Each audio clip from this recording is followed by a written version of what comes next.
wá sí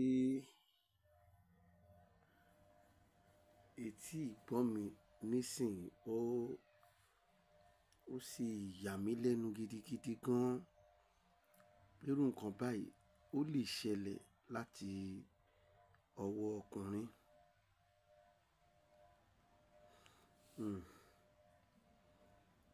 Ohun tí mo kàn fẹ́ bóyá ká lè ṣe tí Ọlọ́run bá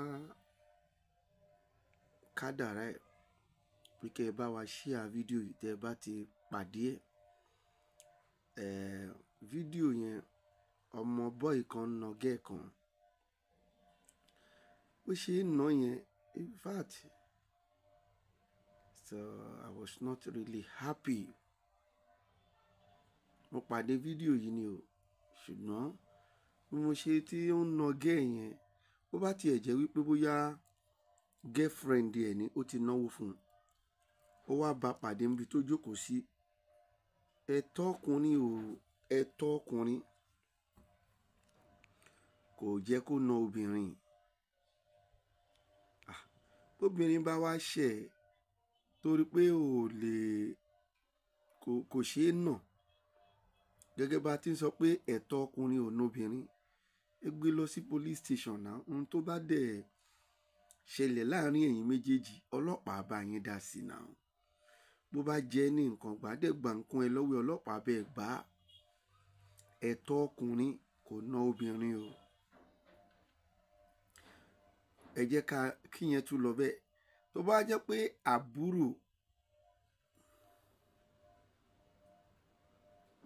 tó bá wá jẹ́ wípé àbúrò ẹ̀ náà ni ó wá bá níbi tó jókòó sí yẹn ló nà, alẹ́ tọ́ ẹ̀ kò na àbúrò ẹ̀.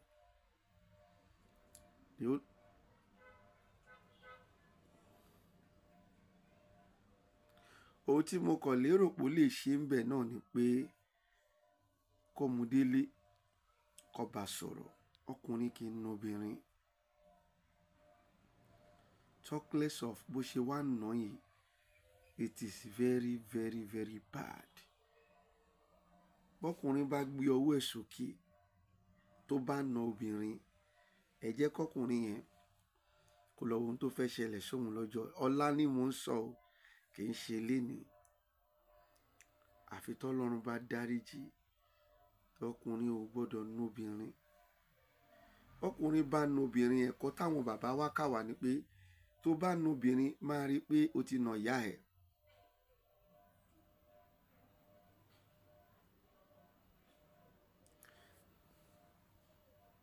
Gbogbo àwọn ọmọ òun ni a máa ń báwí o. A tiẹ̀ lè na ọmọ ọkùnrin gan tó pàfẹ́ báwí. Ṣọ tó bá yẹ ti obìnrin, a ní sùúrù, a máa bá sọ̀rọ̀, wàá máa bá sọ̀rọ̀ ìṣítí. Ọ̀rọ̀ ìṣítí tóbìnrin máa ń pọ̀ ju tọkùnrin lọ nígbà míì. Nígbà tó bá rí pé ọ̀rọ̀ ẹ̀ ó jẹ́ kó nà, ṣùgbọ́n ó lè nà nítorí pé ó jóbìnrin, ọ̀rọ̀ ìṣítí tó lágbára òun la máa bá wọn sọ. Ẹ̀yin náà ẹ wo fídíò yìí. Tó bá pé ń tòótọ́ ohun tó dá ni. Tó ò bá wá da ẹ share ẹ̀, ẹjọ́ dé àwọn authority tó jẹ́ kó tẹ̀ lọ́wọ́ tó lè ṣiṣẹ́ sí láti kọ́ irú ọkùnrin yìí lọ́gbọ́n. Tó pé kó máa gba obìnrin létí bẹ́ẹ̀ yẹn, it is uncalled for. It is not good. Obìnrin, Ọlọ́run má jẹ́ ká yé sàsíwá o, ká wá máa na obìnrin. Ṣé obìnrin wá jẹun tó jẹ́ ká nà ohun ẹlẹgẹ́? Irú ọkùnrin tó na obìnrin yìí no matter bóyá girlfriend ẹ̀ ni o, àbábúrú ẹ̀ ni o, àbí kinní kan ni o, tó na obìnrin yìí, ó jẹ́ kó ọlọ́pàá kọ́ lọ́gbọ́n. Ẹ bá wa share fídíò yìí níbi tó jẹ́ kó dé. Tí wọ́n gan bá wò gan, tó bá wò gan, wàá ní passion pé àkílódé ìfọ́tí yìí pọ̀ jù náà. Now ọmọ yẹn tún ń lọ, tó bá tẹ̀ pé ọkàn yẹn ló fún kó dẹ̀ fi sílẹ̀.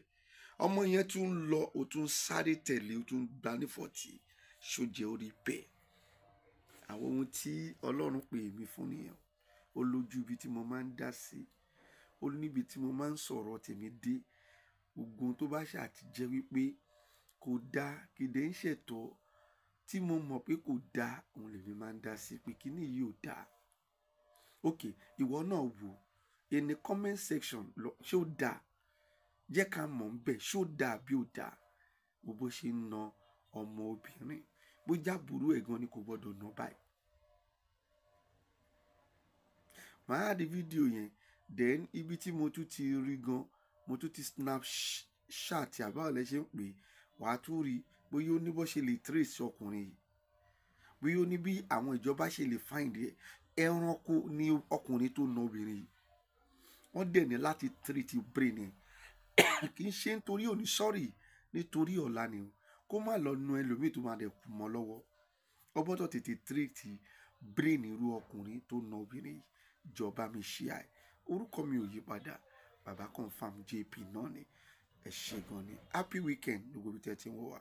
It's not all hangout that they call you that you will go to. But some of we girls, guys, we don't just have ears or something. This guy sitting down on this chair wearing a brown polo actually called out this girl and called his friend to come and beat her. Only God knows what transpired between them. Anyway they call you, you will go because of a bottle of drink.